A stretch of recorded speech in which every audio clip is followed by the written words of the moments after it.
নিঃসন্দেহে আল্লাহ রাব্বুল আলামিন সেই সত্তা যিনি তোমাদেরকে সৃষ্টি করেছেন। সুম্মা সাওয়ারনাকুম, এরপর তোমাদেরকে আকৃতি দান করেছেন, সুন্দর অবয়ব কাঠামো দান করেছেন, দৈহিক কাঠামো। সুম্মা কুলনা লিল মালাইকাতি ইসজুদু লিআদম, এরপরে আল্লাহ রাব্বুল আলামিন সমস্ত ফেরেশতাদেরকে বলেছেন যে তোমরা আদমকে সিজদা করো।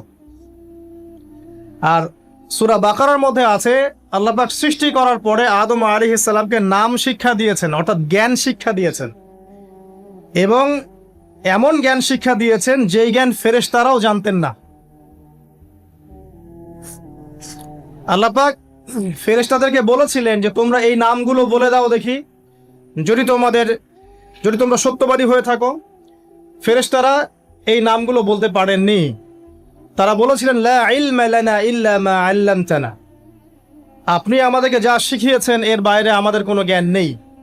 এরপর আল্লাহ পাক আদম আলাইহিস সালামকে বলেছেন আদম তুমি নামগুলো বলে দাও দেখি। এরপর আদম আলাইহিস সালাম সুন্দর করে সব নামগুলো বলে দিয়েছেন, কারণ আল্লাহ পাক তাকে সেই জ্ঞান শিক্ষা দিয়েছিলেন। এরপরে আল্লাহ রাব্বুল আলামিন ফেরেশতাদেরকে বলেছেন যে তোমরা আদমকে এখন সিজদা করো, কারণ জ্ঞানের মানদণ্ডে আদম তোমাদের চেয়ে শ্রেষ্ঠ। সুবহানাল্লাহ। আর আমরা সেই আদম সন্তান, যদিও বা পৃথিবীতে আসার পরে আমরা আমাদের পরিচয়টা ভুলে গেছি। সেই আদম সন্তান যে আদমকে আল্লাহ রাব্বুল আলামিন ফেরেশতাদেরকে দিয়ে সম্মানিত করলেন, সিজদা করালেন, সেই আদম সন্তান এখন আল্লাহর জমিনে শিরক করে, নবী সাল্লাল্লাহু আলাইহি ওয়াসাল্লামের সুন্নতের অনুসরণ করতে চায় না, নবীদের আদর্শ মানতে চায় না, কোরআন এবং সুন্নাহ মেনে জীবন করতে চায় না। সেই আদম সন্তান এখন জেনা করে, ব্যভিচার করে, মাদক দ্রব্য পান করে, সমকামী। সেই আদম সন্তান এখন ঘুষ খাচ্ছে, সুদ খাচ্ছে, দুর্নীতি করছে, অন্যের সম্পদ আত্মসাৎ করছে, অন্যায়ভাবে মানুষকে হত্যা করছে। এমন কোনো গুনাহ নাই যে সেই আদম সন্তান করছে না। কোন আদম সন্তান? যার পিতাকে আল্লাহ রাব্বুল আলামিন কি করলেন? ফেরেশতাদেরকে দিয়ে সেজদা করালেন। তাহলে চিন্তা করেন যে আমরা আমাদের পরিচয়টা কি পরিমাণ হারিয়ে ফেলেছি। আমরা তো চেতনার কথা বলি না, শেকড়ের কথা বলি না, আমরা সংস্কৃতির কথা বলি না। এই কথাগুলো আমরা বলি। আমাদের সত্যিকারের চেতনা হচ্ছে ইসলামিক চেতনা। সত্যিকারের শেকড় হচ্ছে এই শেকড় যে আমরা আদম আলাইহিস সালামের সন্তান, যে আদমকে আল্লাহ রাব্বুল আলামিন ফেরেশতাদেরকে দিয়ে সেজদা করিয়েছেন জ্ঞানের কারণে। আজকে সেই আদম সন্তান দেখবেন জ্ঞান অর্জন করতে চায় না, দিনের জ্ঞান অর্জন করতে চায় না, দুনিয়ার জ্ঞান অর্জন করতে চায়, দিনের জ্ঞান অর্জন করতে চায় না। যে জ্ঞান তাকে পরকালে নাজাতের ওসিলা করবে, সেই কোরআনটুকু তিলাওয়াতও করতে চায় না, তিলাওয়াত করা শিখতেও চায় না, আগ্রহই নাই। তাহলে আমরা কি পরিমাণে আমাদের শেকড়টা ভুলে গেছি, চেতনা হারিয়ে ফেলেছি, আমাদের মূল সংস্কৃতি থেকে দূরে সরে আসছি। একটু চিন্তা করেন। সামনে যাই। আল্লাহ রাব্বুল আলামিন বলছেন এরপর সুন্দর আকৃতি দিয়ে আদমকে আমি ফেরেশতাদেরকে দিয়ে সেজদা করালাম। ফাসাজাদু, সবাই সেজদা করলো, প্রত্যেকটা ফেরেশতাই কি করলো? সেজদা করলো। ইল্লা ইবলিস, কে সেজদা করলো না? ইবলিস। ইবলিস সেজদা করলো না। ইবলিস কে ছিল? সে কিন্তু কোনো ফেরেশতা ছিল না। সে ছিল একজন জিন। কানা মিনাল জিন্নি, সূরা কাহফে আল্লাহ পাক বলেছেন কানা মিনাল জিন্নি, সে জিনদের একজন ছিল। ঠিক আছে? সে আল্লাহ রাব্বুল আলামিনের এত বেশি ইবাদত করেছিল যে আল্লাহ রাব্বুল আলামিন তাকে এক পর্যায়ে ফেরেশতাদের উপরে একটা দায়িত্বশীল বানিয়ে দিয়েছিলেন। ঠিক আছে? তো কিন্তু তার মনের ভিতরে একটা কিবর বা অহংকার ছিল, যে অহংকারের কারণে সে কিন্তু আল্লাহ পাকের এই নির্দেশটা পালন করলো না, লঙ্ঘন করলো। আমরা সামনে যাই। লাম ইয়াকুম মিনাস সাজিদিন, আল্লাহ পাক বলছেন সে সেজদাকারীদের অন্তর্ভুক্ত ছিল না। কে? ইবলিস। আচ্ছা, ক্বালা, আল্লাহ পাক এবার বলছেন মা মানাআকা আল্লা তাসজুদা ইয আমারতুক। আল্লাহ পাক বলছেন হে ইবলিস, কিসে তোমাকে নিষেধ করলো, কে তোমাকে বারণ করলো আদমকে সেজদা করতে, যাকে আমি সেজদা করার আদেশ করেছি? কি জন্য করলে না? সোজা কথায় তুমি কি জন্য সেজদা করলে না আদমকে? মা মানাআকা, তোমাকে কে বারণ করলো? এবার ইবলিস তার দলিল পেশ করছে। সে বলছে যে ক্বালা আনা খায়রুম মিন, সে বলল আমি আদমের চাইতে উত্তম। আসসালাতু খায়রুম মিনান নাওম, এটা জানেন না? ঘুমের চেয়ে নামাজ উত্তম। ঠিক এইভাবেই সে ইবলিস বলছে কি আনা খায়রুম মিন, আমি তার চেয়ে উত্তম।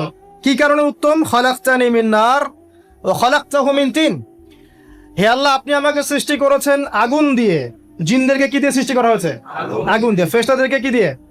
নূর দিয়ে। তাহলে এখানে প্রমাণ হলো যে ইবলিস কিন্তু ফেরেশতা নয়। আমাকে সৃষ্টি করেছেন আগুন দিয়ে, ওয়া খলাকতাহু মিন তিন, এবং আদমকে সৃষ্টি করেছেন তিন মানে কাদামাটি দিয়ে।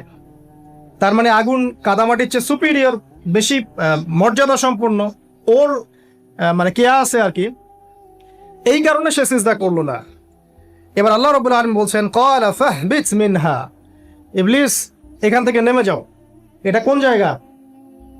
একদম মহাকাশের উপরে না, নাকি পৃথিবীতে? এটা 7 আসমানের উপরের ঘটনা। ইতিহাস শুরু হয়েছে মহাবিশ্বে। মানুষের অস্তিত্বও ছিল না, এমন একটা সময় চলে গেছে। মহাবিশ্বে কোটি কোটি বছর চলে গেছে যখন মানুষ বলতে কিচ্ছু ছিল না। ছিল না। অনেক পরে মানুষকে সৃষ্টি করা হয়েছে। এখন দুনিয়াতে মানুষের চলাচল দেখলে মনে হয় মহাবিশ্বে সে একাই আছে, আর কেউ নাই, তাই না? আচ্ছা, এটা দলিল কোরআনে আছে। সূরা দাহার 1 নম্বর আয়াত পড়ে দেখবেন, হাল আতা আলাল ইনসান হিনুম মিনাদ দাহরি লাম ইয়াকুন শাইআম মাযকুরা। আল্লাহ পাক বলছেন, মানুষের উপরে এমন সময় চলে গেছে যে মানুষ কোনো আলোচ্য বিষয় ছিল না, উল্লেখযোগ্য কোনো বিষয় ছিল না। তো সভ্যতার শুরুর ঘটনা হচ্ছে এটা, মানে মানব সভ্যতার একদম শুরুর শেকড়ের ঘটনা হচ্ছে এটা। একদম শুরুর চেতনা, শুরুর সংস্কৃতি শুরু হচ্ছে এখান থেকে। এবার ইবলিস বলছে, আমি সিজদা করব না, বিকজ আমি তার চেয়ে সুপিরিয়র।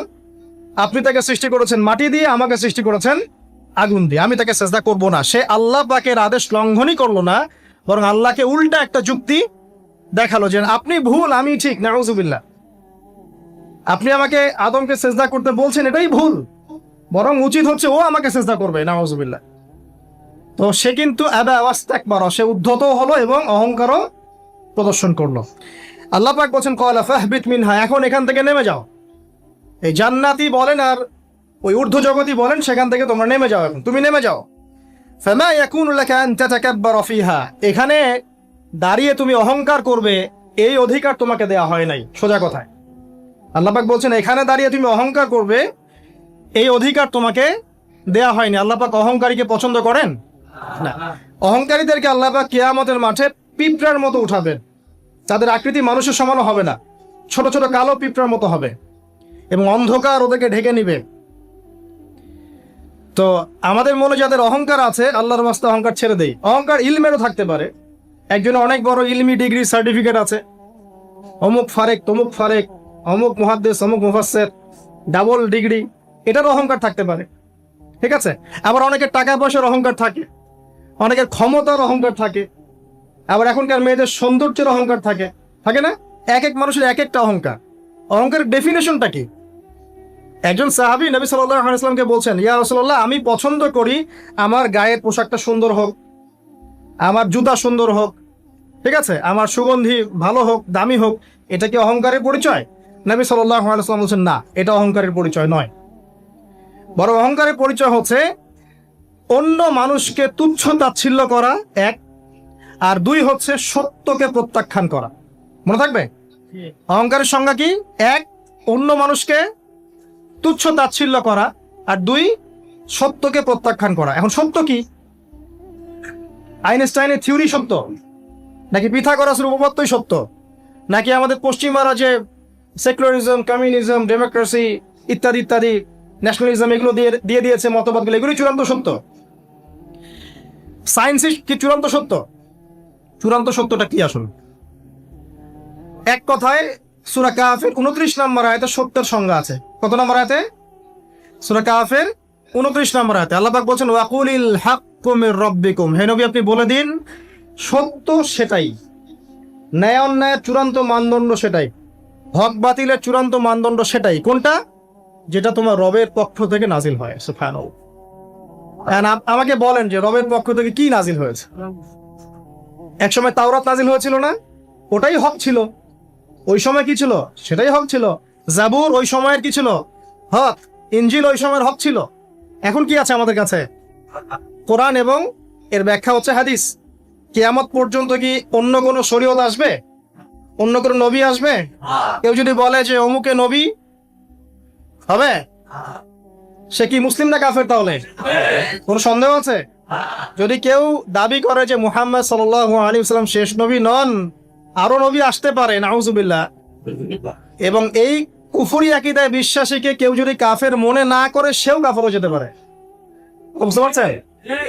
আসেন, তো অহংকারের সংজ্ঞাটা আমরা জেনে নিলাম যে সত্যকে প্রত্যাখ্যান করা, আল্লাহর ওহীকে প্রত্যাখ্যান করা, মানে কোরআন এবং সুন্নাহ থেকে সরে আসা, এটাকে মিথ্যা মনে করা, বা অন্য কোনো মতবাদকে কোরআন সুন্নাহর সমকক্ষ মনে করলেও কুফরি হয়ে যাবে।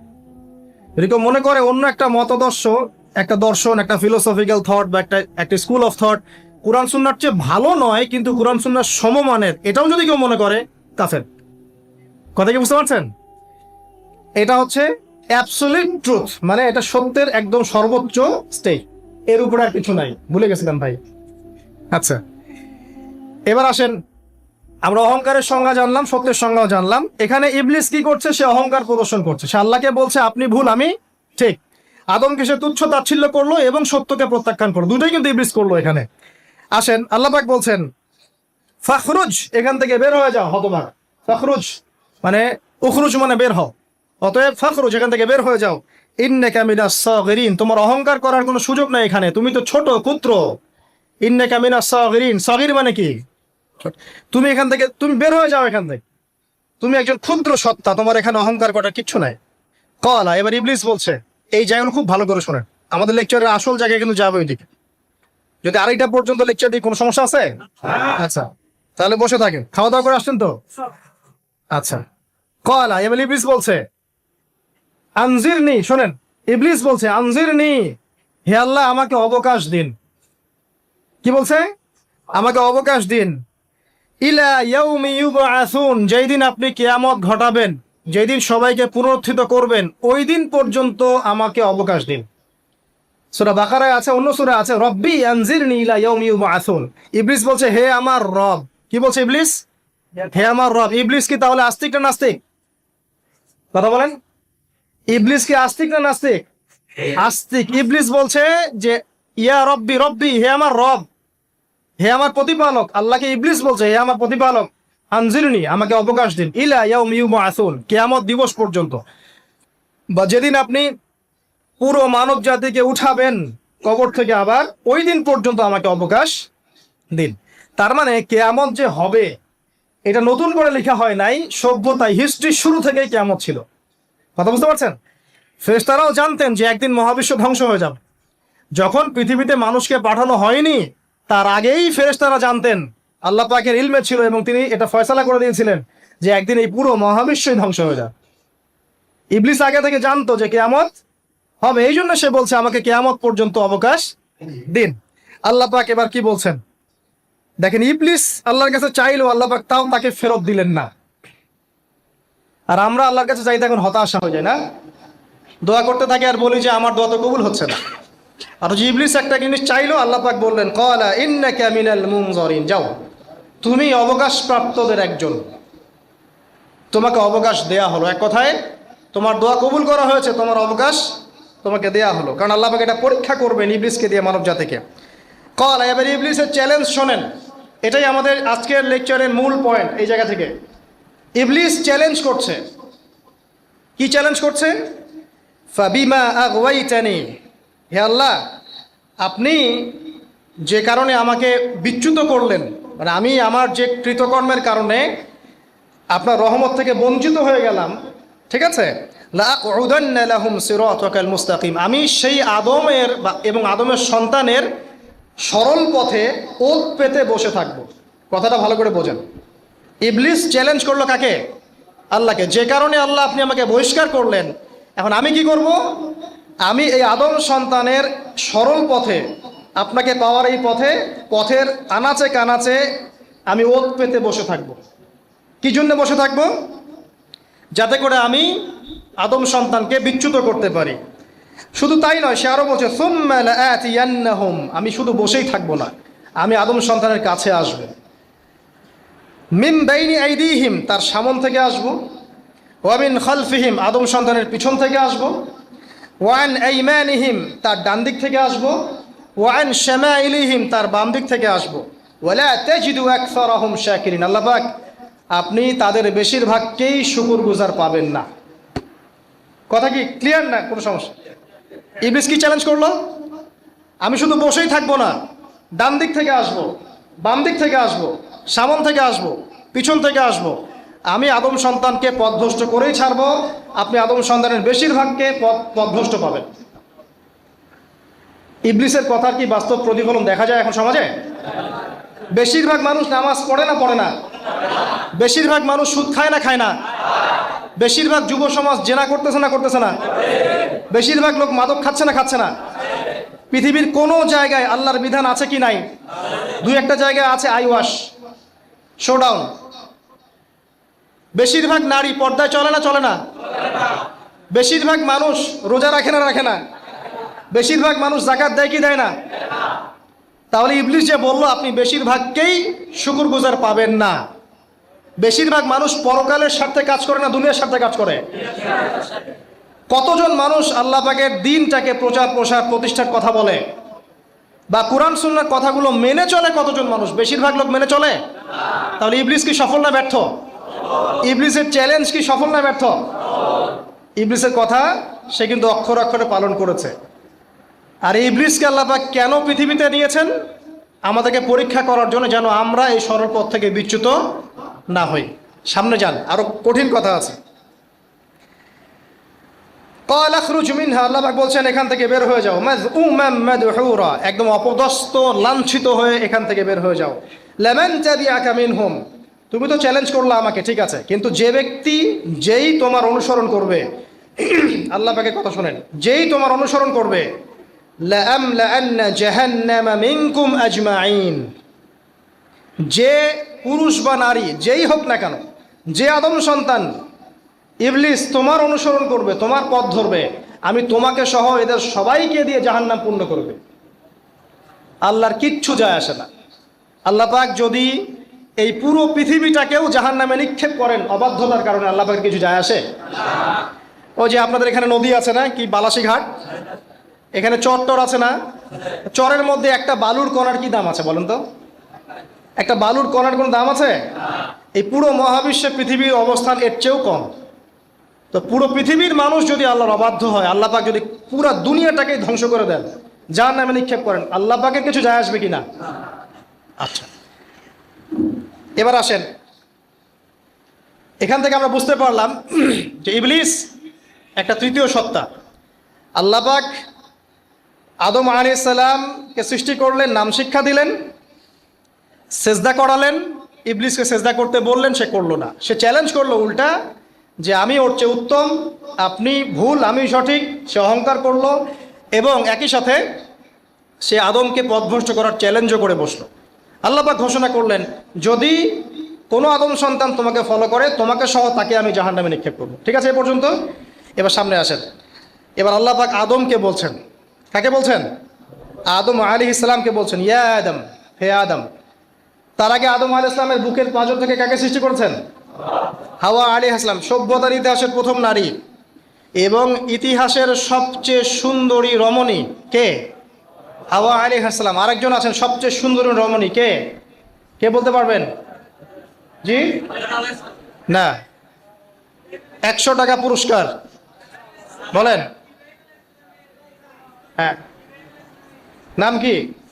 মাশাআল্লাহ, ওই ওকে পুরস্কার দিও। কি নাম তোমার? মাশাআল্লাহ মাশাআল্লাহ। দ্বিতীয় সুন্দরী রমণী, দুজন রমণীকে বলা হয় পৃথিবীর সবচেয়ে সুন্দরী রমণী। আপনি যাদেরকে দেখে সিডিউস হচ্ছেন, যদিও এদেরকে দেখে সিডিউস হওয়ার কিছু নাই, কারণ এরা তো সুন্দর না, কোনো দিক থেকে সুন্দর না, না পোশাকের দিক থেকে, না চেহারার দিক থেকে, না ফিজিক্যাল স্ট্রাকচারের দিক থেকে। এদেরকে দেখে তো পাগলও সিডিউস হবে না। তো আদম আলাইহিস সালাম এবং আদম আলাইহিস সালামের স্ত্রী হাওয়া আলাইহিস সালাম এবং সারা আলাইহিস সালাম ইতিহাসের সবচেয়ে সুন্দর রমণী। ইতিহাসের সবচেয়ে সুন্দর রমণী কাদের স্ত্রী ছিলেন? নবীদের না অন্য কারো? এজন্যই বলি, আপনি যদি পবিত্র থাকেন এবং আল্লাহওয়ালা মানুষ হন, ইনশাআল্লাহ তাআলা আল্লাহ পাক আপনার ঘরে একজন নেককার পুণ্যবতী সুশ্রী স্ত্রী দান করবেন ইনশাআল্লাহ। আপনি যদি এইসব অশ্লীলতার গোলক ধাঁধায় পড়ে নিজের ঈমান হারিয়ে ফেলেন, চরিত্র হারিয়ে ফেলেন, সম্ভাবনা খুবই কম যে আপনি একজন দিনদার মেয়ে পাবেন, বরং আপনি এমন কাউকেই পেতে পারেন যে আপনার মতোই। ঠিক আছে, দেখবেন যে আপনি 10 ঘাটের পানি খেয়ে আসছেন, ও দেখবেন 12 ঘাটের পানি খেয়ে আসছে। আল্লাহ পাক আমাদের যুব সমাজকে হেফাজত করুন, আমিন। আল্লাহ পাক এবার আদম আলাইহিস সালামকে বলছেন, ইয়া আদম, হে আদম, উসকুন আনতা ওয়া যাওজুকাল জান্নাহ। আদম শোনো, তুমি এবং তোমার স্ত্রী দুইজন এখন জান্নাতে থাকো। কোথায় থাকো? জান্নাতে থাকো। ওয়া কুলা মিন হাইসু শি'তুমা, যেখানে ইচ্ছা সেখান থেকে খাবার খাও। জান্নাতের নাজ নেয়ামতের কথা তো আপনারা শুনেছেন অনেক, আমি ওইগুলো বলতে যাচ্ছি না, সময় চলে যাবে। যা ইচ্ছা তাই পাবেন সেখানে, যা ইচ্ছা তাই। এমন একটা জায়গা যেটা কখনো কোনো চোখ দেখে নাই, কোনো কান শোনেও নাই।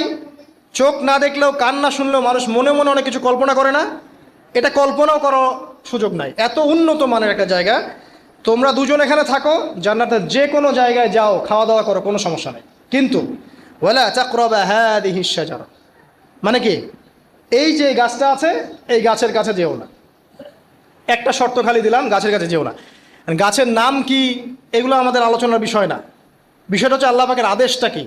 গাছটা আম গাছ হতে পারে, জাম গাছ হতে পারে, কদু গাছ হতে পারে, যে কোনো গাছ হতে পারে। এটা নিয়ে আমাদের কোনো মাথা ব্যথা নাই। মাথা ব্যথা হচ্ছে আল্লাহ পাকের আদেশ, এই গাছের কাছে যেও না, বাস যেও না। আচ্ছা, ফাতাকুনা মিনাজ জালিমিন, যদি চলে যাও তোমরা দুজন এখানে, তাহলে তোমরা দুজন কিন্তু জালেম হয়ে যাবে। আল্লাহ পাকের হুকুম অবাধ্য করলে মানুষ কি হয়ে যায়?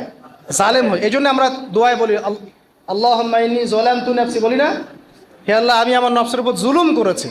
রব্বানা যালামনা আনফুসানা, বলি না? আল্লাহ, আমরা আমাদের উপর জুলুম করেছি। তো আমরা যখন পাপ করি মানে আমরা জুলুম করে ফেলেছি।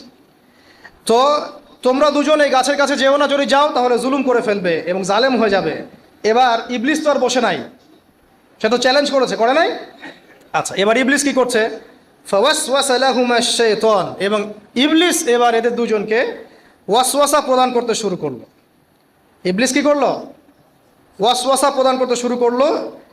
ওয়াসওয়াসাটা এমন ছিল যে, হাল আদুল্লুকা আলা শাজারাতিল খুলদি ওয়া মুলকিল লা ইয়াবলা। ইবলিস এসে আদম এবং হাওয়া আলাইহিমা সালাম তাদেরকে উস্কে দিতে লাগলো যে, আমি কি তোমাদেরকে এমন কোনো গাছের কথা বলবো যেই গাছের ফল খেলে তোমরা চিরস্থায়ী হয়ে যাবে, কখনো মরবে না, এবং এমন রাজত্ব পাবে যে রাজত্বের কোনো ক্ষয় নাই। ইবলিসের টোপটা কি দেখলেন? চিরস্থায়িত্বের টোপ এবং কিসের টোপ? রাজত্বের টোপ। এটা সূরা তহার মধ্যে আছে। অন্য সূরায় আছে যে, আমি কি বলে দিব এমন গাছের কথা যেই গাছের ফল খেলে তোমরা ফেরেশতা হয়ে যাবে, কখনো মরবে না। তাহলে চিরস্থায়িত্বের টোপ এবং এই যে কিসের? রাজত্বের এই যে টোপ, এই দুইটা হচ্ছে মানুষকে আল্লাহর পথ থেকে ডিসিভ করার একটা মানদণ্ড। কথা বুঝতে পারছেন? এই পৃথিবীতে যত মানুষ পথভ্রষ্ট হয়ে গেছে, এরা কিন্তু ক্ষমতার জন্য হয়েছে অনেকেই, আর অনেকে চিরস্থায়িত্বের জন্য হয়েছে। ফেরাউন নমরুদ চিরস্থায়িত্বের লোভে পড়ে পথভ্রষ্ট হয়নি? আর ওই সময় থেকে শুরু করে এখনকার বিশ্বে যারা ক্ষমতাধর, এরা কি ক্ষমতার দাপটে পথভ্রষ্ট হচ্ছে না? এই দুটো হচ্ছে মানুষকে পথভ্রষ্ট করার মাধ্যম। ইবলিস খুব ভালো করেই জানতো। একটা কথা বলি নাই, যখন আদম আলাইহিস সালামকে তৈরি করে রাখা হয়েছে, সৃষ্টি করে রাখা হয়েছে, ইবলিস এর চারপাশে রাউন্ড দিচ্ছিল, তাওয়াফ করছিল, তাওয়াফ। এবং মানব শরীরের এবং মানব মস্তিষ্কের, মননের দুর্বল পয়েন্টগুলো সে ফাইন্ড আউট করছিল। কারণ সে কিন্তু অনেক জ্ঞানী ছিল, সে কিন্তু প্রচণ্ড জ্ঞানী ছিল, এবং এখনও কিন্তু সে প্রচণ্ড জ্ঞানী, এবং তার অভিজ্ঞতার ঝুলি এখন অনেক বেশি, তাই না? ওর বয়স হয়ে গেছে না, এখন প্রচুর বয়স। তো তাওয়াফ করে করে সে মানুষের দুর্বল জায়গাগুলো ফাইন্ড আউট করেছে। একটা হচ্ছে পেট, একটা প্রবৃত্তি, একটা হচ্ছে নারীর প্রতি আসক্তি, ঠিক আছে, একটা ক্ষমতার লোভ, একটা চিরস্থায়িত্বের লোভ। এগুলো হচ্ছে মানুষের দুর্বল জায়গা। ইবলিস এগুলো ফাইন্ড আউট করে ওইভাবে চাল দিয়েছে। কথা বুঝতে পারছেন? একটু খেয়াল করে দেখেন, এখনকার বিশ্বে যত অন্যায় হচ্ছে, ম্যাক্সিমাম পাপ হচ্ছে পেটের কারণে। পেট। সুদ খায় কেন? পেটের কারণে। ঘুষ খায় কেন? পেটের কারণে।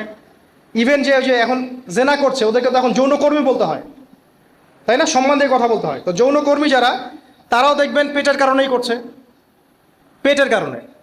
তারপর দেখবেন মানুষের সম্পদ আত্মসাৎ, ওই যে ছেলে মেয়ে বাল বাচ্চার জন্য। পেট মানে মূল জিনিসটা কি? পেট। এবং চিরস্থায়িত্ব, ক্ষমতার দাপট, আর প্রবৃত্তির দাসত্ব, এগুলো হচ্ছে মানুষের সবচেয়ে দুর্বল পয়েন্ট। দেখবেন ম্যাক্সিমাম পাপ হচ্ছে মেয়েদের কারণে। মেয়েদের কারণে না? মেয়ের পিছনে। মেয়ের পিছনে আপনি চলে গেছেন, এখানে আত্মহত্যা করছে কেউ, কেউ এখানে আপনার জেনা করছে, কেউ ধর্ষণ করছে, কেউ পরকে লিপ্ত হচ্ছে, মানে মেয়েরই কোনো পাপ। ওই যে বলে না, দুইটা পাপ যাকে পেয়ে গেছে তার লাইফটা ক্র্যাশড। একটা হচ্ছে মেয়ে, একটা হচ্ছে টাকা। অর্থ সম্পদের লালসা যার মধ্যে পেয়ে বসেছে, এর জীবন শেষ। আর যার মেয়ের নেশা আছে, মেয়ের নেশা যার মধ্যে আছে, এর জীবন শেষ।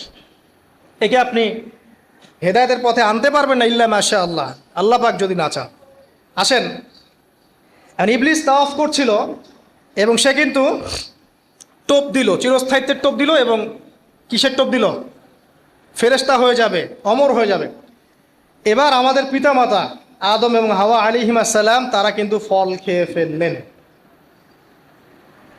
একবার ওয়াসওয়াসা দিয়েছে, বাস খেয়ে ফেলেছেন এমন নয়, কন্টিনিউয়াসলি সেই কাজটা করেছে। একটা মানুষ যখন জেনা করে, ইবলিস কি একবার এসে বললেই কেউ জেনা করে ফেলে? আস্তে আস্তে কিন্তু মানুষ জেনার পথে যায়। ওই যে প্রথমে একদিন, অনেক দিন একটা লেকচার দিয়েছিলাম না, প্রথমে গার্লফ্রেন্ড বয়ফ্রেন্ড একটা সম্পর্ক হয়, তাই না? তারপর কথাবার্তা হয়, মোবাইল ফোন এক্সচেঞ্জ করে, নোট এক্সচেঞ্জ করে, কফি খায়, আস্তে আস্তে ডেটিংয়ে যায়, পরে দেখবেন এক পর্যায়ে গিয়ে জেনা করে। এভাবে। আর যারা ধর্ষক, এতে ডাইরেক্ট অ্যাকশন, এত সময় নাই, ডাইরেক্ট। তো ইবলিস প্রতিটা পাপ মানুষকে ধাপে ধাপে করায়। দেখবেন ইবলিস এখানেও কিন্তু আমাদের পিতামাতাকে ধাপে ধাপে ওইদিকে নিয়ে গিয়েছিল। এবার আসেন, আমাদের পিতামাতা ফল খেয়ে ফেললেন, এই জায়গাটা খুব ভালো করে বোঝেন। এই ফল খাওয়াটা আল্লাহর অবাধ্যতা না? আল্লাহ পাক বলেছিলেন না যে জালেম হয়ে যাবে? আল্লাহ পাকের অবাধ্য হলেন। অবাধ্যতার ফলাফলটা কি হলো এবার শোনেন। আমরা সবাই জানি অবাধ্যতার ফলাফল কি, আল্লাহ পাক জান্নাত থেকে নামিয়ে দিয়েছেন, তাই তো? এর আগে আরেকটা ফলাফল হয়েছে। এই ফলাফলের সাথে আমাদের বর্তমান সময়কার যে ইস্যুটা চলছে, পোশাক, নারী, সংস্কৃতি, হাবিজাবি, হ্যাঁ, বেহায়াপনা, বেলাল্লাপনা, এই ইস্যুটা এখানে জড়িত। এটা আমারও বুঝতে এবং খুঁজে পেতে সময় লেগেছে। আমরা সবাই পড়েছি স্টুডেন্ট লাইফে, আদম এবং হাওয়া আলাইহিস সালাম আদেশ লঙ্ঘন করেছেন, সাথে সাথে আল্লাহ পাক জান্নাত থেকে কি করেছেন? নামিয়ে দিয়েছেন। ইবলিসকেও নামিয়ে দিয়েছেন, তারপরে হায়াত দিয়েছেন, এখানে পরীক্ষা করছেন, এই তো। এখানে আল্লাহ পাক দেখবেন আমাদের আমল কেমন, আমল ভালো হলে আবার জান্নাতে, খারাপ হলে আবার জান্নাতে।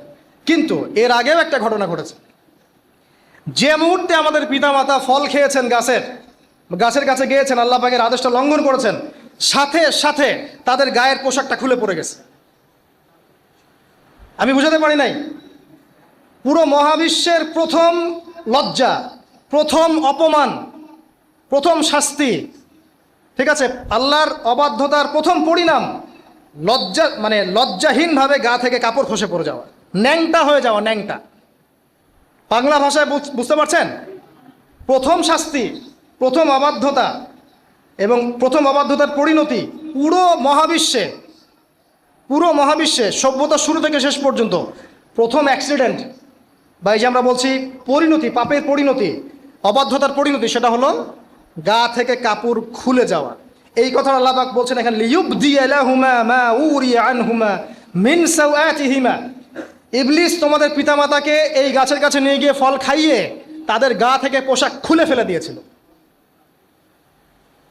এবার কি বুঝতে পারছেন যে ইবলিস এখন বিশ্বে কি করছে? ইবলিস সেম কাজটা করছে আমাদের সাথে, আমাদের গা থেকে তারা পোশাক খুলে ফেলে দিচ্ছে। সভ্যতার শুরুর পাপ বলছি না আমরা, এটা আসলে ভুল। সভ্যতার শুরুতে আদম এবং হাওয়া আলাইহিস সালাম যে ভুলটা করেছেন, তার যে পরিণতি হয়েছে, সেটা এটা ছিল না যে জান্নাত থেকে পৃথিবীতে নামিয়ে দেয়া, বরং পরিণতি এটা ছিল তাদের গা থেকে প্রথম কাপড় খুলে গেছে, তারা নগ্ন হয়ে গেছেন। ইবলিস সর্বপ্রথম আমাদের বাবা মাকে নগ্ন করেছে প্রলোভন দিয়ে, ক্ষমতার প্রলোভন, চিরস্থায়িত্বের প্রলোভন দিয়ে। আজকের বিশ্বেও কি ইবলিসের দোসর সেম কাজটা করছে না? আজকের বিশ্বেও কি ইবলিসের মানুষরূপী এই দোসরগুলা সেম কাজটাই করছে না? সেম কাজটা করছে। আমাদের গা থেকে ওরা পোশাক খুলে ফেলছে, এরপর আল্লাহ পাক জান্নাত থেকে নামিয়ে দিয়েছেন। আগে কিন্তু এটা হয়নি, আগে পোশাক খুলেছে। এরপর কি হয়েছে জানেন? শোনেন, আল্লাহ পাক ওয়াকালা মা নাহাকুমা রাব্বুকুমা আন হাযিহিশ শাজারা ইল্লা আন তাকুনা মালাকাইন আও তাকুনা মিনাল খালিদিন। ইবলিস বলছিল যে তোমাদের রব তোমাদেরকে এই গাছের কাছে যেতে নিষেধ করেছে এই কারণে যে তোমরা এখানে গেলে মালাক হয়ে যাবে এবং চিরস্থায়ী হয়ে যাবে। ওয়া কাসামাহুমা ইন্নী লাকুমা লামিনান নাসিহিন। ইবলিস বলছিল যে আমি আল্লাহর কসম করে বলছি আমি তোমাদের শুভাকাঙ্ক্ষী। ফাদাল্লাহুমা বিগুরুর, ওদেরকে তারা পথভ্রষ্ট করলো, ইবলিস তাদেরকে পথভ্রষ্ট করলো। ফালাম্মা যাকাশ শাজারা, যখন তারা গাছের কাছে গেলেন, বাদাত লাহুমা সাওআতুহুমা, তাদের লজ্জাস্থানটা উন্মুক্ত হয়ে গেল, কাপড় খুলে পড়ে গেল। এটাই বলতে যাচ্ছিলাম। ওয়া তাফিকা ইয়াখসিফানি আলাইহিমা মিন ওয়ারাকিল জান্নাহ, এবং আদম এবং হাওয়া আলাইহিমা সালাম জান্নাতের গাছের পাতা ছিঁড়তে লাগলেন এবং সেই পাতা দিয়ে লজ্জাস্থান ঢাকতে লাগলেন। আপনার বাবা আপনার মাকে যদি কেউ রাস্তায় নগ্ন করে ফেলে, আপনার কেমন লাগবে? আপনি কি করবেন তার ইজ্জত সম্মান বাঁচানোর জন্য? আমাদের পিতা মাতাকে ইবলিস জান্নাতে নগ্ন করে দিয়েছিল, এবং আমাদের পিতা মাতা জান্নাতের পাতাগুলো ছিঁড়ে ছিঁড়ে লজ্জাস্থানকে আবৃত করতে শুরু করলেন। ওয়ানাদাহুমা রাব্বুহুমা, এবং আল্লাহ পাক বলছেন, এবার আল্লাহ পাক তাদের দুজনকে ডাকলেন, ডেকে বলে, আলাম আনহাকুমা আন তিলকুমা শাজারা, হে আদম এবং হাওয়া, তোমাদের দুজনকে কি আমি বলি নাই যে এই গাছের কাছে যাবে না? ওয়াকুল লাকুমা ইন্নাশ শাইতানা লাকুমা আদুউম মুবিন, আমি কি তোমাদেরকে বলি নাই নিশ্চয়ই শয়তান তোমাদের স্পষ্ট প্রকাশ্য শত্রু? ক্বালা, এবার তারা তাদের ভুল বুঝতে পারলেন। আল্লাহ পাকের কত দয়া মানুষের প্রতি দেখেন। ইবলিসও আল্লাহর অবাধ্য ছিল, আল্লাহ পাক তাকে বহিষ্কার করে কাফের বানিয়ে দিয়েছেন, চিরস্থায়ী লানত করেছেন। আমাদের পিতামাতাও ভুল করেছেন, বাট আল্লাহ পাক তাদেরকে চিরস্থায়ী জাহান্নামী করেন নাই। আল্লাহ পাক তাদেরকে দয়া পরবশ হয়ে ক্ষমা করে দিয়েছেন। শুধু তাই নয়, আল্লাহ পাক এত মহব্বত করেন আদম সন্তানকে যে তওবা করার যে কালিমাটা, সেই কালিমাটাও আল্লাহ পাক আদম এবং হাওয়াকে শিখিয়ে দিয়েছেন। সুবহানাল্লাহ। কোন কালিমা দিয়ে তওবা করবো, কি পড়বো, এটাও তারা বুঝতে পারছিলেন না। আল্লাহ পাক তখন শিখিয়ে দিয়েছেন। ক্বালা, তারা বলল, রব্বানা, হে আমাদের প্রতিপালক, যালামনা আনফুসানা, আমরা আমাদের উপর জুলুম করেছি, নফসের উপরে, ওয়া ইল্লাম তাগফির লানা ওয়া তারহামনা লানাকুনান্না মিনাল খাসিরিন। এই দোয়াটা করলেন আমাদের পিতামাতা, আল্লাহ পাক মাফ করে দিলেন। কিন্তু মাফ করার পরে আর জান্নাতে থাকা হলো? এই পৃথিবীতে নামিয়ে দেওয়া। পৃথিবীতে নামিয়ে দেওয়ার পরে একটা হায়াত দেওয়া হলো, কারো 50, 60, 70, 100, 200, 500, 1000 ইত্যাদি, এবং আল্লাহর পক্ষ থেকে ঐশী গ্রন্থ পাঠানো হলো, কখনো তাওরাত, কখনো জাবুর, কখনো ইনজিল ইত্যাদি, কখনো কোরআন।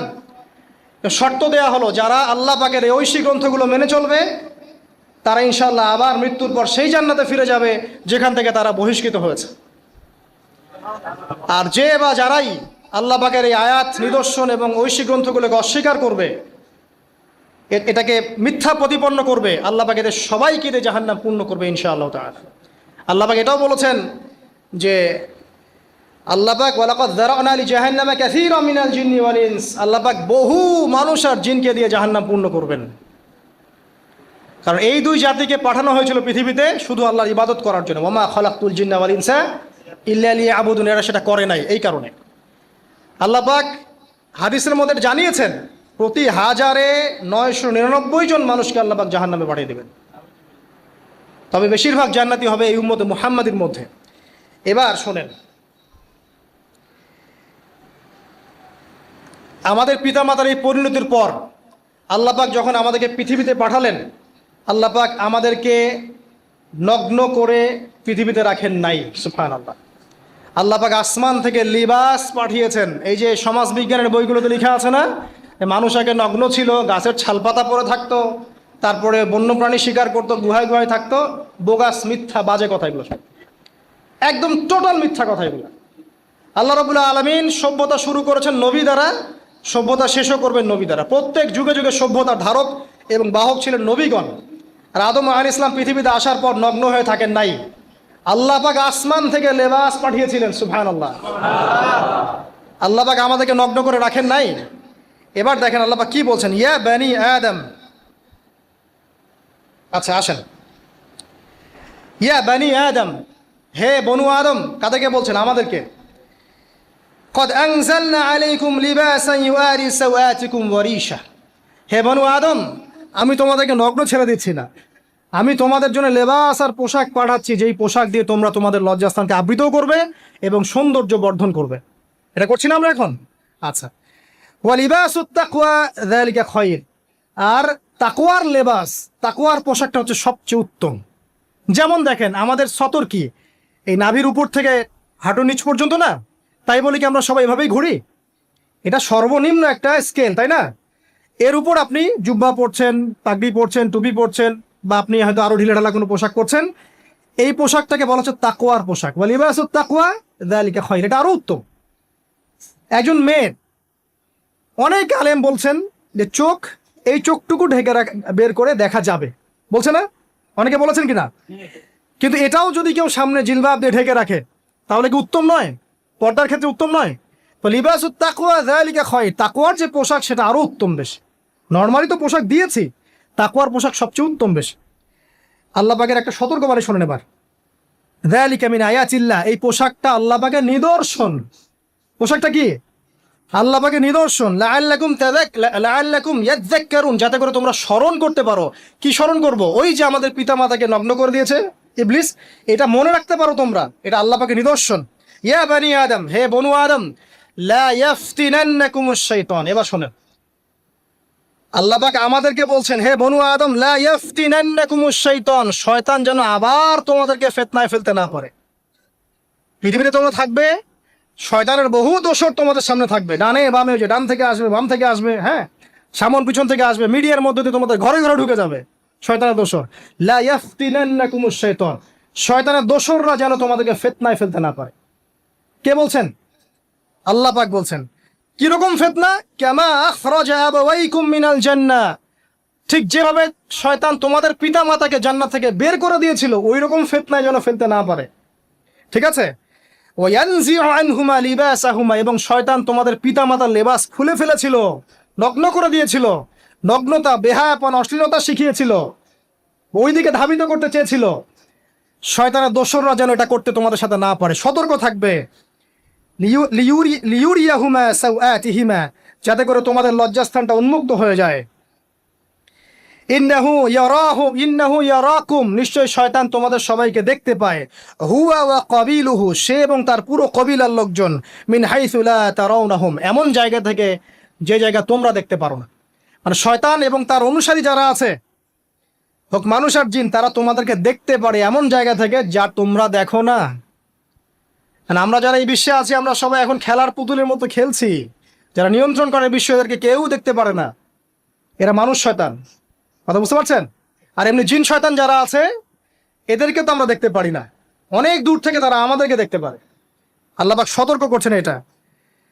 ইন্না জাআলনা আশ-শায়াতিন আউলিয়া লিল্লাযিনা লা ইউমিনুন, শোনেন, নিশ্চয়ই যারা আমার প্রতি ঈমান আনে না বা আমার অবাধ্য হয়, আমার আদেশ মানে না, তাদের সাথে আমি শয়তানকে বন্ধু বানিয়ে দিয়েছি। এবার বুঝলেন কেন বললাম এরা মানুষ শয়তান? বিকজ এদেরকে আল্লাহ পাক শয়তানের বন্ধু বানিয়ে দিয়েছেন। এরা শয়তানের বন্ধু। অন্য সূরায় আছে, শয়তান, জিন শয়তান মানুষ শয়তানকে ওহী করে। জিন শয়তান মানুষ শয়তানের মাথায় এসব বুদ্ধি ঢালে। এই শয়তানি বুদ্ধিগুলো শয়তান মানুষের মাথায় ঢালে। মানে মানুষ মাথাটা আগে সে রিড করেছে কাকে কোন দিক দিয়ে রিসিভ করা যাবে। ঠিক আছে? আচ্ছা, এরপরে আরো আল্লাহ পাক বলছে, ওয়াইদা ফাআলু ফাহিশাতান, তারা যখন কোনো ফাহেসা কাজ করে, নোংরা বেহায়ার মতো কাজ করে, ক্বালু, তারা বলে, ওয়াজাদনা আলাইহি আবানা, এরকম করেই আমরা আমাদের পিতা মাতাদেরকে পেয়েছি। মানে যুগ যুগ ধরে এই সংস্কৃতি চলে আসছে, নগ্নতার সংস্কৃতি, বলে না? কথা বুঝতে পারছেন না? এই কথাই তারা বলে, যেটা কোরআনে আছে। আল্লাহ পাক বলছেন, ক্বালু ওয়াজাদনা আলাইহি আবানা, তারা বলে আমাদের পিতৃপুরুষদেরকে আমরা হাজার বছর থেকে দেখেছি এইভাবেই ড্রেস আপ করতে, এমনি ব্লাউজ ছাড়া শাড়ি পরতে দেখেছি আমরা, এমনি দেখেছি পেট বের করে চলতে, এমনি দেখেছি এই শর্ট কামিজ পরে চলতে, নগ্ন হয়ে চলতে। এখন তো বিকিনি সংস্কৃতি আসলে, এবং এটা মুভমেন্ট চলছে, মানে মানুষের দেহ থেকে কাপড় খুলে ফেলার মুভমেন্ট, আন্দোলন শুরু হয়েছে। ঠিক আছে? এবং দোহাই হচ্ছে আমরা হাজার বছর থেকে এমনিই চলছে। এই যে আল্লাহ পাক বলছেন, ক্বালু ওয়াজাদনা আলাইহি আবানা, আমরা এর উপরে আমাদের পিতা মাতাদেরকে পেয়েছে। ওয়াল্লাহু আমারনা বিহা, এরা আরো বলে আল্লাহ আমাদেরকে এই আদেশ করেছেন। নাউযুবিল্লাহ। আল্লাহ বলছেন, আল্লাহ পাকের আদেশ কি? কুল ইন্নাল্লাহা লা ইয়া'মুরু বিল ফাহশা, নিঃসন্দেহে আল্লাহ পাক কোনো ফাহেসা কাজের আদেশ করতেই পারেন না। পারেন? নিঃসন্দেহে আল্লাহ পাক কোনো ফাহেসা, বেলাল্লাপনা, বেহায়ার মতো কোনো আদেশ, বেহায়াপনার কোনো কাজের আদেশ করতে পারেন না। আতাকুলুনা আলাল্লাহি মা লা তা'লামুন, তোমরা কি আল্লাহ সম্পর্কে এমন কথা বলছো যেই কথা তোমরা জানো না? এই পর্যন্ত থাক। এবার আসেন বাস্তবতায় আস। এতটুকু যে আমরা হিস্ট্রির সূচনার কথাগুলো বললাম, এখানে আপনারা কিন্তু প্রথম একটা দলিল পেলেন মানুষের দেহ থেকে পোশাক খুলে ফেলা। এরপর আমি পুরো কোরআনটা ঘাটার চেষ্টা করেছি, আদম আলাইহিস সালাম থেকে শুরু করে মুহাম্মদ সাল্লাল্লাহু আলাইহি ওয়াসাল্লাম পর্যন্ত হাজার হাজার শতাব্দী চলে গেছে, যাই নাই? হাজার হাজার বছর চলে গেছে, বহু জাতি এসেছে, বহু জাতি চলেও গেছে। আমরা কি প্রথম জাতি নাকি? এর আগে কত জাতি পৃথিবীতে এসেছে, চলেও গেছে, গেছে না? আচ্ছা, কোরআন ঘেটে ঘেটে ক্লান্ত হয়ে যাওয়ার পর আমরা এমন কোনো জাতি পাচ্ছি না যাদের কথা আল্লাহ পাক বলেছেন যে আমি তাদেরকে ধ্বংস করেছি অশ্লীলতার কারণে বা এই আপনার বেলাল্লাপনার কারণে বা ফাহেসা কাজের কারণে। সরাসরি এই একটা কারণ দেখে আল্লাহ পাক কোনো কওমকে ধ্বংস করেছেন খুব রেয়ার, খুঁজে পাওয়া যাচ্ছে না। শুধু 3টা জায়গা বের করতে পেরেছি। কটা জায়গা? 3টা। 1 নাম্বার, দেখেন আদম আলাইহিস সালাম পরে নূহ আলাইহিস সালাম না, এই জাতিটাকে আল্লাহ পাক ধ্বংস করেছেন না? এই ধ্বংসটাকে আল্লাহ পাক এই বেপরদামির কারণে করেছেন, অশ্লীলতার কারণে করেছেন, পোশাকের অপসংস্কৃতির কারণে করেছেন? করেন না, শিরকের কারণে করেছেন। কি কারণে? শিরক। আল্লাহ পাক সবাইকে ডুবিয়ে মেরেছেন, কিন্তু ওরা যে নগ্ন পোশাক পরে রাস্তাঘাটে চলাফেরা করতো এই কথাটা কিন্তু আল্লাহ পাক বলেন না। তার মানে ওদের পাপ এটা ছিল না। এরপর ইব্রাহিম আলাইহিস সালামের কওম কি এই কারণে ধ্বংস হয়েছে? অশ্লীলতার কারণে ধ্বংস হয়েছে? বেহায়াপনার কারণে ধ্বংস হয়েছে? নগ্নতা সংস্কৃতির অপচর্চার কারণে ধ্বংস হয়েছে? না। শিরকের কারণে। আদ জাতি এই কারণে? না। সামুদ জাতি এই কারণে? না। একটা জাতি পাওয়া যায়, তার নাম কওমে লূত। কি নাম? কওমে লূত। এই লূত কওম ছিল সমকামী। তারা মেয়েদের সাথে বিবাহ বন্ধনে আবদ্ধ হতো না, বরং ছেলেদের ছেলে ছেলে জেনা করতো না। নাউজুবিল্লাহ। এই একটা জাতি পাচ্ছি ইতিহাসে যারা অশ্লীলতার কারণে, ফাহেসা কাজের কারণে, সমকামিতার কারণে, নোংরামির কারণে আল্লাহ পাক পুরো উপরে উঠিয়ে নিচে নামিয়ে ধসিয়ে দিয়েছে। এই একটা জাতি পেলাম। আরেকটা জাতি পাওয়া যায়, তার নাম হচ্ছে বানু ইসরাইল। কি নাম? বানু ইসরাইল। আল্লাহ রসুল সাল্লাল্লাহু আলাইহি ওয়াসাল্লাম বলছেন যে তোমরা দুনিয়া থেকে বেঁচে থাকো এবং নারীর ফিতনা থেকে বেঁচে থাকো। কারণ বানু ইসরাইল মানে মূসা আলাইহিস সালামের যে কওম ছিল, এই কওমের মধ্যে প্রথম ফিতনা দেখা দিয়েছিল মেয়েদের ব্যাপারে। এই একটা পেলাম যে মেয়েদের কারণে, বেহায়াপনার কারণে, অশ্লীল পোশাকের কারণে, নগ্নতার কারণে একটা সভ্যতাকে আল্লাহ পাক শাস্তি দিয়েছে। দুটা পাওয়া গেল, ঠিক আছে? 1 2, একটা লূত, একটা হচ্ছে বানু ইসরাইল, ঠিক আছে? আর একটা পাওয়া যায় এটা জোর করে, সেটা হলো নবী মুহাম্মদ সাল্লাল্লাহু আলাইহি ওয়াসাল্লাম নবী হওয়ার ঠিক আগের সময়টা, যেটাকে আমরা কি বলি আইয়ামে জাহিলিয়াত। ওই সময়ে মেয়েদের জেনাটা ব্যাপক ছিল, ব্যভিচারটা ব্যাপক ছিল, পরকীয়াও ছিল, বৈবাহিক তেমন কোনো অধিকার ছিল না।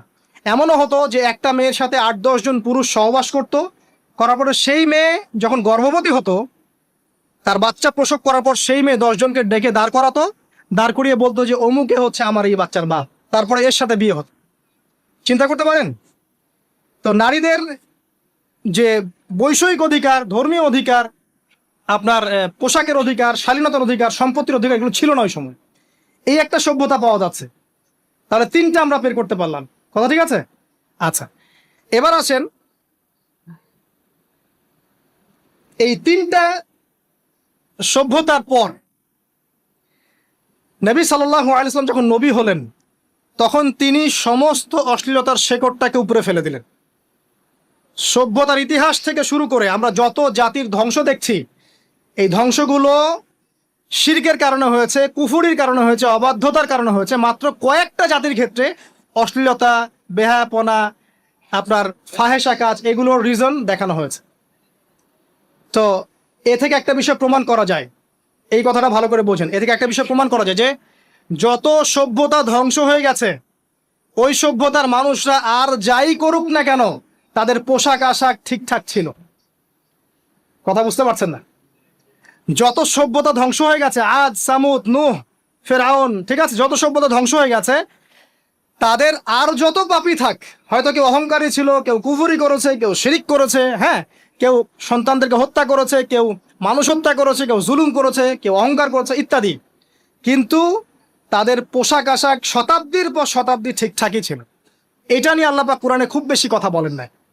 তার মানে বোঝা যায় যে এটা রিমার্কেবল কোনো কথা বলার বিষয় ছিল না, আল্লাহ পাক বলেন। অর্থাৎ যুগ যুগ ধরে মানুষের শালীনতার পোশাকটা ঠিকই ছিল, কারণ মানুষ জানতো যে তাদের পিতামাতাকে আল্লাহ পাক, তাদের পিতামাতাকে ইবলিস নগ্ন করে দিয়েছিল জান্নাতে। এই কথাটা মানুষের মাথার মধ্যে ছিলই, এবং বিভিন্ন ধর্মগ্রন্থে এটার অস্তিত্ব আছে। আপনি শুধু ইসলাম না, অন্য যে কোনো ধর্মগ্রন্থ ঘাটেন, হিন্দু ধর্মগ্রন্থ ঘাটেন, সেখানে দেখবেন বলা হচ্ছে যেন মেয়েরা পর্দায় থাকে। দেখেন, পরে দেখেন বেদের মধ্যে এটা আছে। আমি গতকালকেও স্টাডি করেছি। এবং খ্রিস্টান ধর্মগ্রন্থ পড়েন, সেখানে দেখবেন লেখা আছে ওদের যে ওল্ড নিউ টেস্টামেন্টে আছে, দেখবেন যে যারা মাথার চুল দেখিয়ে বেড়ায় তাদের শাস্তির কথা বলা হয় যে চুল যেন কেটে দেয়া, ওদের ধর্মগ্রন্থে আছে। শুধুমাত্র ইসলাম ধর্মে নয়, যত ধর্ম চলে গেছে পৃথিবীতে সমস্ত ধর্মের মধ্যেই নারীদের শালীন পোশাকের কথাটা বর্ণিত আছে এখন পর্যন্ত। তার মানে যারা এখন অশালীন বিষয়ের দিকে মানুষকে ধাবিত করতে চায়, এদের আসলে কোনো ধর্ম নাই। সিম্পল। ধর্মের সাথে এদের কোনো সম্পর্ক আসলে না। আর আমরা কিন্তু কথা বলছি ধর্মের বেসিসে, হোক সেটা হিন্দুইজম বা খ্রিস্টানিজম বা জিউডিজম বা ইসলাম, আমরা ধর্মের বেইজে কথা বলছি। এখন যদি কেউ বলে ধর্মতাত্ত্বিক কথাবার্তা দিয়ে এসবে দলিল দিবেন না, তাহলে তার সাথে একটা ডিবেট হবে আল্লাহ আছেন কি নাই। যদি আমরা ডিবেটে জয়লাভ করি হ্যাঁ আল্লাহ বলে একজন আছেন, তাহলে আল্লাহ পাকের বিধান কোনটা, এখন চলমান সর্বশেষ বিধান কোনটা, এটাতে আসতে হবে ডিবেট।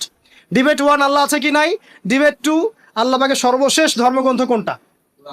এই তো, এই দুইটাতে আমরা যদি জয়লাভ করি, এবং ইনশাল্লাহ আমরা সেটা করবো, এটাতে আমাদের কেউ ঠেকাতে পারবেন ইনশাল্লাহ, এটাই সত্য, তাহলে মানুষের উপর ওয়াজিব হয়ে যাবে এটার উপর আমল করা। এখন আমরা এর বেসিসে দেখবো কোনটা ঠিক কোনটা বেঠিক, তাই না, কোনটা সত্য কোনটা মিথ্যা, কোনটা ন্যায় কোনটা অন্যায়, তখন আমরা এর বেসিসে দেখবো, অন্য কোনো ভিত্তির বেসিসে দেখবো না। এখানে চেতনা, যুগ যুগ ধরে চলে আসে সংস্কৃতি, আমাদের বাপদাদা দোহাই, এইসব ইস্যু টানা যাবে না। বেস হবে কি কোরআন এবং সুন্নাহ, এবং অন্যান্য ধর্মগ্রন্থগুলো যদি ওটাতে রাজি থাকে ওটাতেও, কারণ প্রত্যেকটা ধর্মগ্রন্থেই বলা আছে শালীনতার কথা, লম্বা ঢিলেঢালা পোশাকের কথা, হোক সেটা হিন্দুইজম বা খ্রিস্টানিজম বা জুডিজম, পড়ে দেখেন, না থাকলে আমার কাছে আসেন, প্রতিটা ধর্মগ্রন্থে এটা কথা লেখা আছে। এবার আসেন সর্বশেষ নবী মুহাম্মদ সাল্লাল্লাহু আলাইহি ওয়াসাল্লাম যখন নবী হন, আরবের ওই চিত্রটা জেনা, ব্যভিচার, পরকীয়া, অশ্লীলতা, এটাকে সমূলে উপড়ে ফেলে দেন 23 বছরের মতো। 23 বছরের নববী জীবনের পরে সেখানে কোনো জেনা আছে, কোনো বেপরদামি আছে, কোনো ব্যভিচার আছে, কোনো সুদ আছে, কোনো শিরক আছে, কোনো মাদক আছে, যেগুলো আছে খুবই অল্প, যেটা আছে সেটা কি খুবই অল্প, এটা কিন্তু ধরা যায় না, 2-1টা অ্যাক্সিডেন্ট হতেই পারে। সাহাবীদের যুগেও নামাজ পড়তে গিয়ে কোনো একজন দেখা গেছে অ্যাক্সিডেন্ট হয়ে গেছে, জেনা হয়ে গেছে, এটা তো রেয়ার ঘটনা। এক্সেপশনাল সামথিং কি এক্সাম্পল হতে পারে? যেটা কমন সেটা হচ্ছে এক্সাম্পল। মানে আপনি বলবেন যে মেয়েদের শালীনতার কথা এবং এর কারণে ধর্ষণের সংখ্যা বৃদ্ধি হচ্ছে, এই কথা আপনি যখন বলবেন, কিছু মানুষ আপনাকে বলবে যে তাহলে বোরখাওয়ালা মেয়ে কেন ধর্ষিত হচ্ছে, তাহলে বাচ্চা কেন ধর্ষিত হচ্ছে। আপনাকে বলছি পরিসংখ্যানটা কতটুকু, কেন হচ্ছে সেটা আমরা জবাব দিব, আগে বলছি পরিসংখ্যান কতটুকু। যারা বেপর্দায় চলছে এদের হ্যারাসমেন্টের পরিসংখ্যানটা বেশি না বোরখাওয়ালা মেয়ের পরিসংখ্যানটা বেশি, বলেন। যারা বেহায়াত মতো চলছে, বেপর্দায় চলছে, এদের পরিসংখ্যানটা বেশি নাকি শিশু অ্যাবিউজিং এর পরিসংখ্যানটা বেশি? তাহলে মূল যে জায়গাটা ওইখানে আগে ফোকাস করতে হবে, তারপরে আমরা গৌণ জায়গায় যাব, এবং এই জায়গাটাতে আমরা দলিল বা প্রমাণ হিসেবে পেশ করব মানুষের রুচিবোধের পরিবর্তন, মানসিকতার পরিবর্তন এবং পাশবিক একটা প্রবৃত্তির দাসত্ব। এটা কিভাবে হচ্ছে? এটা পর্নোগ্রাফির কারণে হচ্ছে, এটা পর্নোগ্রাফির কারণে হচ্ছে, মিডিয়ার কারণে হচ্ছে, অবাধ ফ্রি মিক্সিং এর কারণে হচ্ছে, যৌন সুরসুরির কারণে হচ্ছে, এবং যৌনতাকে সহজলভ্য করে দেওয়ার কারণে এই দুর্ঘটনাগুলো ঘটছে। আচ্ছা, আগে আমি আমার পয়েন্টে আসি। নবী সাল্লাল্লাহু আলাইহি ওয়াসাল্লাম যখন এটার শিকড়টা উপরে ফেলে দিলেন, তখন কিন্তু মক্কা, মদিনা, পুরো জাজিরাতুল আরবে আর কোনো বেহায়াপনার কোনো শিকড় থাকলো না। আল্লাহ পাক কিভাবে এটা করলেন? পুরো হিস্ট্রির ইতিহাস টেনে দিয়ে আল্লাহ পাক কয়েকটা আদেশ নাজিল করলেন। সেই আদেশটা কোরআন এবং সুন্নাহে আছে। আল্লাহ পাক প্রথমে ছেলেদেরকে বললেন, শোনো, সূরা নূর 30 নম্বর আয়াত, আল্লাহ পাক ছেলেদেরকে বললেন, তোমরা তোমাদের চোখ নিচু রাখো, এটা আমাদের দায়িত্ব। প্রত্যেকটা ছেলের দায়িত্ব বেগানা মেয়েকে দেখলে চোখটা কি করবে? নিচু কর, সিম্পল। তাহলে আপনি সিডিউসড হবেন, এক কথায়। 2 নাম্বার, আল্লাহ পাক আমাদেরকে বললেন, তোমরা তোমাদের লজ্জাস্থানকে হেফাজত করো। কাদেরকে? আমাদেরকে, মানে ছেলেদেরকে। প্রথমে আল্লাহ পাক ছেলেদেরকে বললেন চোখ নিচু করে রাখো, লজ্জাস্থানে হেফাজত করো, ঠিক আছে। সূরা বানী ইসরাঈল আল্লাহ পাক বললেন জেনার ধারের কাছেও যেও না। আল্লাহ পাক আরো বললেন যদি কেউ জেনা করে ফেলে সূরা নূরে, তাহলে তাকে 100টা বেত্রাঘাত করতে হবে। কয়টা? 100টা, এবং 1 বছরের জন্য তাকে বহিষ্কার করতে হবে। আল্লাহ পাক শাস্তিও দিলেন, শুধু তাত্ত্বিক বিধান দেন নাই, শাস্তিও দিয়েছেন। কারণ শুধু তাত্ত্বিক বিধান দিয়ে হবে? আমি যদি ওয়াজ করে বেড়াই ভাই মদ খায়েন না, কোনো শাস্তি না অ্যাপ্লাই করি, তাহলে কি মদ ছাড়বে মানুষ? আমরা যদি বলি হত্যা করা মহাপাপ, দুর্নীতি করা মহাপাপ, মানুষ দুর্নীতি ছাড়বে না যতক্ষণ না শাস্তি নিশ্চিত করা যাচ্ছে। আল্লাহ পাক তাত্ত্বিক কথা শুধু বললেন না, শাস্তিও নিশ্চিত করলেন। তারপর আল্লাহ পাক আরো বললেন, যদি বিবাহিত কোনো ব্যক্তি ব্যভিচার করে তাহলে তাকে রজম করতে হবে, মাটিতে পুঁতে তাকে পাথর নিক্ষেপ করে হত্যা করে ফেলতে। ঠিক আছে, শাস্তি। এরপরে দেখেন আল্লাহ পাক মেয়েদেরকে বলছেন, এবার মেয়েদেরকে বলছেন তোমরা মূলত ঘরে থাকো, যদি বাইরের পরিবেশ তোমাদের অনুকূলে না থাকে তোমরা ঘরে অবস্থান করো। ওয়াকরনা ফি বুয়ুতিকুন্না ওয়ালা তাবাররুজনা তাবাররুজাল জাহিলিয়াতিল উলা, তোমরা মূলত ঘরে থাকো। জাহিলি যুগে মেয়েরা যেভাবে নিজেদেরকে প্রদর্শন করে বেড়াতো, এই কাজটা তোমরা করো না। যদি করো তাহলে সমাজে বেহায়াপনা ফায়সা বেড়ে যাবে, তোমরা নিজেরাই ক্ষতিগ্রস্ত হবে, যেটা ওরা হচ্ছে এখন। আচ্ছা, এরপর আল্লাহ পাক আরো বললেন, হে নবী আপনি আপনার স্ত্রী এবং মুমিন নারীদেরকে বলেন তারা যদি বাহিরে যায় যেন জিলবাব দিয়ে তাদের পুরো বক্ষ দেশটাকে ঢেকে নেয়। তাহলে পোশাকের সংস্কৃতির শেকড় কোত্থেকে শিখবো? আমি কোত্থেকে শিখবো? আল্লাহ পাক কর্তৃক নাজিলকৃত সর্বশেষ ঐশী গ্রন্থ থেকে শিখবো নাকি? যে বইয়ের মধ্যে কোনো ভুল নাই সেটাই তো আমার শেখার মাধ্যম হবে নাকি? নাকি যে দর্শনে হাজারটা ভুল সেটা শিখবো আমি? আল্লাহ পাক এখানে বলছেন মুমিন নারীদেরকে বলো বাইরে গেলে পরে তারা যেন জিলবাব দিয়ে কাপড় দিয়ে সুন্দর করে বক্ষদেশ এবং ঢেকে রাখে। বোরখার কথা এখানে নাই শব্দে, ঠিক আছে? ঢেকে রাখা ঢিলে ঢালা পোশাকের কথা এসেছে। আচ্ছা আসেন, আল্লাহ পাক আরো বললেন যে তোমরা অমুক অমুক অমুক অমুক, যেমন আপনার বাবা, আপনার ভাই, আপনার এই যে সন্তান, এই যে মাহারাম যারা আছে এদের সামনে ছাড়া অন্যদের সামনে যখনই যাবে তোমরা কিন্তু হিজাব অবলম্বন করো।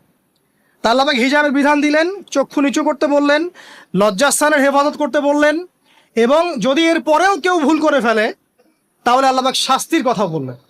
আল্লাহ পাকের সিস্টেমটা সুন্দর হলো না? এই সিস্টেমটা নবী সাল্লাল্লাহু আলাইহি ওয়াসাল্লাম অ্যাপ্লাই করলেন, সমাজ থেকে সমস্ত জেনা ব্যভিচারের ভিত্তি উঠে চলে গেল। সুবহানাল্লাহ বলবেন না? এটা হলো অবস্থা। তারপর দেখেন আল্লাহ রাব্বুল আলামিন শুধু পর্দার কথা বলেই ক্ষান্ত হলেন না, কারণ একটা বিধান দিলেই মানুষের সবকিছু সলভ হবে না। আল্লাহ পাক শোনেন, এদিকে মনোযোগ দেন। আল্লাহ পাক এর পাশাপাশি আমাদেরকে 5 ওয়াক্ত নামাজ পড়তে বললেন, ঠিক আছে? নামাজ পড়লে মানুষ ভালো হবে, নৈতিকতা শিখবে, আল্লাহর সাথে ক্লোজ সম্পর্ক হবে। আল্লাহ পাক কোরআন তেলাওয়াত করতে বললেন, ঠিক আছে? কোরআন মেনে চলতে বললেন। আল্লাহ পাক আমাদেরকে আল্লাহর জিকির করতে বললেন, নবীর সুন্নাহ মতো চলতে বললেন। আল্লাহ রাব্বুল আলামিন আমাদেরকে আল্লাহর যত অবাধ্যতা আছে, কি সমস্যা? হ্যাঁ আচ্ছা যেতে দেন। আমি যেটা বলতে চাচ্ছি যে আল্লাহ পাক শুধু পর্দার কথাগুলো বলেই একটা বিধান দিয়ে শেষ করে দিলেন না, কারণ শুধুমাত্র হিজাবের সাথেই পুরো সোসাইটির সমস্যাগুলো জড়িত না, এখানে আরো অনেক বিষয় আছে। যদি আপনি নৈতিকতা না শেখেন, একটা বোরখাওয়ালা মেয়েকে আপনি টিস করতে পারেন, ঠিক আছে? যদি আপনার মধ্যে আল্লাহর ভয় তাকওয়া না থাকে, আপনি কিন্তু একটা বাচ্চাকেও ধর্ষণ করতে পারেন, সুযোগ পেলে আপনি করে ফেলবেন। আপনার মধ্যে আল্লাহর ভয় না থাকলে আপনি কিন্তু গোপনে জেনা করতে পারেন বা পর্ন দেখতে পারেন। তাই আল্লাহ পাক শুধু হিজাবের বিধানটা দিয়েই ক্ষান্ত হলেন না, আল্লাহ পাক আনুষঙ্গিক আরো অনেক কথা বললেন, যে তোমরা পবিত্র হও, বেশি বেশি আল্লাহর জিকির করো, 5 ওয়াক্ত সালাত নামাজে পড়ো, কোরআন তেলাওয়াত করো, নবীর সুন্নাহ মেনে চলো, দিনই কাজে ব্যস্ত থাকো, সৎ কাজের আদেশ করো, অসৎ কাজে নিষেধ করো। মানে এই সবগুলো কাজ যখন একসাথে হবে, আপনার মনটা কি হবে? পবিত্র হবে। আপনার মনের মধ্যে আল্লাহর নূর চলে আসবে। আপনার মনে আল্লাহর নূর চলে আসবে, তখন এইসব অন্ধকার বা এই যে জাহেলিয়াত গুলো আপনার কাছে ভালো লাগবে না। যখন আপনার ইন্টারনাল যে সোলটা আছে, এটা যখন এনলাইটমেন্ট হবে আল্লাহর নূর দিয়ে, তখন আপনার কাছে এইসব হারাম ফ্রি মিক্সিং, হারাম পরকিয়া, আপনার জেনা, আপনার ব্যভিচার, পর্ন, এগুলো বিভীষিকাময় মনে হবে, আপনার কাছে ভালো লাগবে না। আল্লাহ পাক অন্তর জগৎটা পরিবর্তন করার জন্য আমাদেরকে এই সিস্টেমগুলো দিলেন। শুধু হিজাবই করবে, not this is not necessary. এর সাথে আরো অনেক বিষয় থাকবে, নামাজ, রোজা, হজ, জাকাত, হ্যাঁ, হজ, ওমরা, তাসকিয়া, জিকির আজগার, কোরআন তেলাওয়াত, আমর বিল মারুফ নাহি আনিল মুনকার, সব একত্রিত হবে। আবার হিজাবও চলবে। এরপরে যদি কেউ সীমা লঙ্ঘন করে শাস্তিও আছে। পুরো সিস্টেমটা সুন্দর না? এই সিস্টেমটা যখন আল্লাহ পাক তার রাসূল মুহাম্মদ সাল্লাল্লাহু আলাইহি ওয়াসাল্লামের মাধ্যমে লঞ্চ করলেন আরবের মধ্যে, আরবে না কোনো জেনা থাকলো, না কোনো ব্যভিচার, না কোনো মাদক, না কোনো পর্ন, না কোনো এই যে নারীর অবমাননা, কিছুই থাকলো না। একটা মেয়ে 300 মাইল দূর থেকে এসে একা হজ করে চলে যায়, তো কেউ তার দিকে তাকাতো না, এমন যুগ চলে গেছে। মহিলা সাহাবী রণকৌশল মানে যুদ্ধের বর্ম পরে উহুদে যুদ্ধ করেছেন, কেউ তার দিকে তাকায়নি, তাকিয়েছে? তাকায়নি। এখন ওই যুগটা আপনি দেখেন, রাসূল সাল্লাল্লাহু আলাইহি ওয়াসাল্লামের যুগ, আবু বকর সিদ্দিক, ওমর ইবনুল খাত্তাব, ওসমান আলী, এই খুলাফায়ে রাশেদা স্বর্ণযুগটাকে আপনি দেখেন। ওই যুগে আপনি রেপের হার কত, কত পার্সেন্ট মহিলা রেপ হয়েছে? ওই যুগে কত পার্সেন্ট মেয়ে জেনায় লিপ্ত হয়েছে? ওই যুগে কত পার্সেন্ট ছেলে মেয়ে ধর্ষণ করেছে? ওই যুগে কত পার্সেন্ট নারীর শ্লীলতাহানি হয়েছে? কত পার্সেন্ট নারীকে টিজ করা হয়েছে? কত পার্সেন্ট মেয়েকে মার্ডার করা হয়েছে? কত পার্সেন্ট মেয়েকে যৌতুকের জন্য চাপ দেওয়া হয়েছে? একটু পরিসংখ্যানটা দেখান আমাদেরকে এবার। সভ্যতা করতে লাফাচ্ছেন। ওই সভ্যতায় যা হয়ে গেছে, নবী সাল্লাল্লাহু আলাইহি ওয়াসাল্লাম থেকে শুরু করে খোলাফায়ে রাশিদুল যুগে যা হয়েছে, এই পার্সেন্টেজগুলোর সাথে বর্তমান পার্সেন্টেজকে মিলান, মিলবে 100 বছরে 2-4 জন।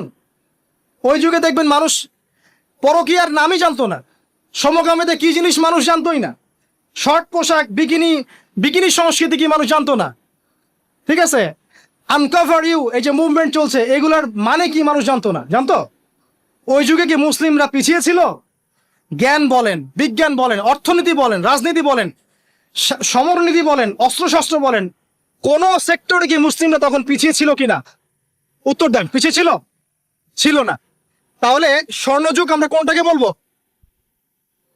এই বর্তমান দাজ্জালীয় সভ্যতাকে স্বর্ণযুগ বলবো, নাকি খোলাফায়ে রাশেদার এবং নবী সাল্লাল্লাহু আলাইহি ওয়াসাল্লাম রেখে যাওয়া যুগটাকে স্বর্ণযুগ বলবো?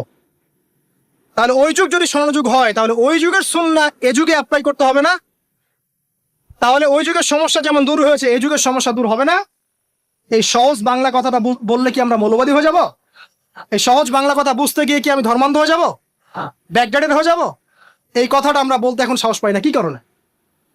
সভ্যতার ইতিহাস ঘেটে দেখেন, ওই সভ্যতাই ছিল জ্ঞানে, শিল্পে, অস্ত্রে, প্রযুক্তিতে, অর্থনীতিতে মুসলিমরা একদম স্বর্ণ শিখরে। কোন একজন মুসলিমকে হত্যা করার কেউ সাহস করেছিল? একজন মুসলিম নারীকে ধর্ষণ করার কেউ সাহস করেছে? একজন মুসলিম শিশুকে কেউ বোম মেরে হত্যা করেছিল? আজকে বিশ্বের দিকে আপনি তাকিয়ে দেখেন, শত শত নারী ধর্ষিত হচ্ছে, শত শত বোমা মেরে আমাদের বাচ্চাদেরকে হত্যা করা হচ্ছে, মুসলিমদেরকে পুরো ডমিনেট করা হচ্ছে। আজকে রাজনৈতিক নিয়ন্ত্রণ, অর্থনৈতিক নিয়ন্ত্রণ, পলিটিক্যাল, আপনার সোশ্যাল মিডিয়া, প্রযুক্তি যা যা আছে সব নিয়ন্ত্রণ পশ্চিমাদের হাতে, সমস্ত নিয়ন্ত্রণ ওদের হাতে। এই যে পালা বদল হলো সময়ের, এটা কেন হল? বিকজ 1 নাম্বার ইস্যু হচ্ছে আমরা কোরআন এবং সুন্নাহ থেকে দূরে সরে আসছি। 2 নাম্বার, আমরা শয়তানের সেই ধোকায় পড়ে গেছি, যে ধোকা থেকে আমরা বেরোতে পারিনি, আল্লাহ পাক সতর্ক থাকতে বলেছিলেন। 3 নাম্বার, আমরা ইলম চর্চা ছেড়ে দিয়েছি। 4 নাম্বার, হক কথা বলাও ছেড়ে দিয়েছি। 5 নাম্বার, সৎ কাজের আদেশ, অসৎ কাজের নিষেধ ঠিকঠাক মতো হচ্ছে না। 6 নাম্বার, দেখেন আমরা জানি যারা আমল ঠিক মতো করছি না। 7 নাম্বার, আমরা বক ধার্মিক হয়েছে, বক ধার্মিক, খালি নামাজ রোজা হজ জাকাত আর তসবির মধ্যে ইসলাম, বাকি কোনো জায়গায় ইসলাম নাই, কোনো জায়গায় ইসলাম নাই। সমস্যা এগুলা দেখবেন পরিবারের কাঠামো ভেঙে যাচ্ছে।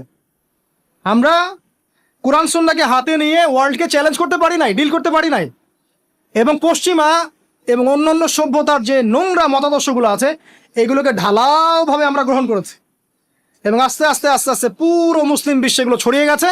এখন আপনি পেপার পত্রিকা খুললে দেখবেন 4টা 5টা 10টা ধর্ষণ, এই মেয়ে রেপ, এই মেয়ে ডাকাতি, ওইখানে হত্যা, এখানে যৌতুক, এখানে অমুক তমুক, সুদ ঘুষ জেনা ব্যভিচার, নিত্য নৈমিত্তিক ব্যাপার। কারো এগুলো নিয়ে কোনো মাথা ব্যথাও নাই, এগুলো খুব সিম্পল সাধারণ ব্যাপার এখন আমাদের কাছে।